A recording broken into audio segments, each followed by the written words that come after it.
Keir Starmer believed he could outmaneuver the public. 4 months, he operated behind a façade of reform and modernization, confident that the changes he orchestrated would pass quietly under the radar. But as the dust settles, the reality is far more explosive. The man who once held himself as the champion of law and integrity is now at the center of a political storm, with accusations swirling that he manipulated the system to silence his opponents and redraw the very boundaries of British democracy. It all began with the English Devolution Bill, a piece of legislation carefully marketed as a bold step to empower local communities. The pitch was irresistible: more local control, stronger regional voices, a new era for English governance. But beneath the glossy promises, something far more sinister was brewing. Secret meetings in Whitehall, classified memos, and a string of late-night strategy sessions revealed an entirely different agenda. The real target? Reform UK. Once seen as a fringe movement, Reform UK had shocked the nation with their dramatic victories in the 2025 local elections. Seats that had been Labour or Tory strongholds for generations flipped overnight. These were not protest votes. This was a political uprising, and it terrified the establishment. Starmer's response wasn't to fight back at the ballot box, but to change the rules of the game.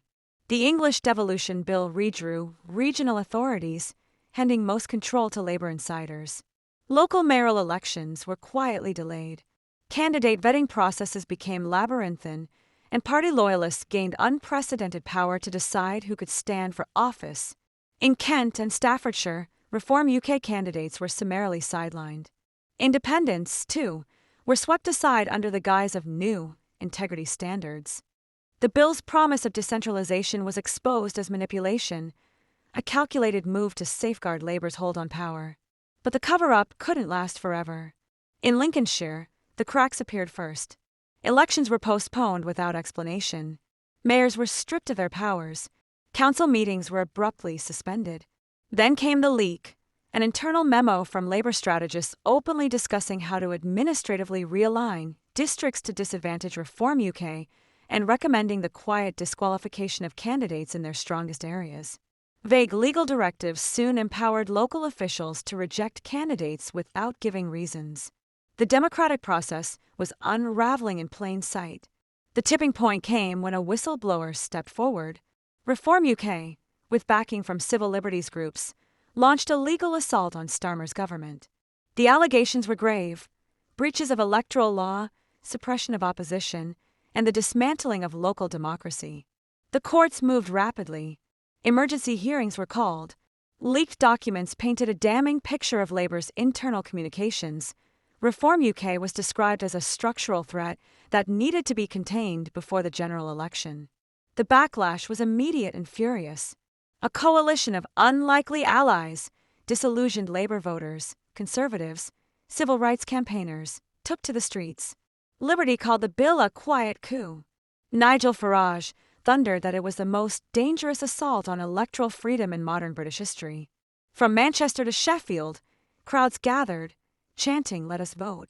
Many weren't even Reform UK supporters, but they understood the stakes. If elections could be cancelled for one party, who would be next? Labour's defence crumbled in court. They claimed modernisation, but couldn't explain why only reform strongholds were affected, or why clean candidates were barred. Even loyal Labour voters began to turn. "I voted for Starmer to clean up politics, not to impose dictatorship tactics," one woman in Doncaster said. The High Court's judgment was swift and scathing. Suspended elections were reinstated. Disqualified candidates were restored. The English Devolution Bill was declared unlawful, a gross violation of fairness and democratic principles. Starmer's firewall was breached. Panic gripped Downing Street. Parliament erupted in fury. Tories and Lib Dems demanded public inquiries. The SNP accused Labour of hypocrisy. Internal revolt brewed as 3 shadow ministers resigned, citing a betrayal of democracy. Even Rachel Reeves, Labour's own economic chief, reportedly clashed with Starmer, furious that her work was being eclipsed by scandal. As Starmer desperately tried to regain control, the public had already made up its mind. His press conference fell flat. "We cannot let disruptive forces hijack our democracy," he insisted, but the words rang hollow. The court's final ruling left no wiggle room. The bill was unconstitutional. Its intent was to suppress opposition. Starmer's credibility collapsed overnight. Calls for his resignation intensified. Labor fractured.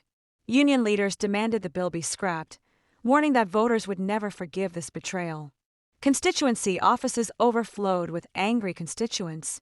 Polls showed Labour trust in freefall. Reform UK surged, no longer just a protest party, but the unlikely champions of democratic resistance. Britain finds itself at a crossroads. The question now is stark.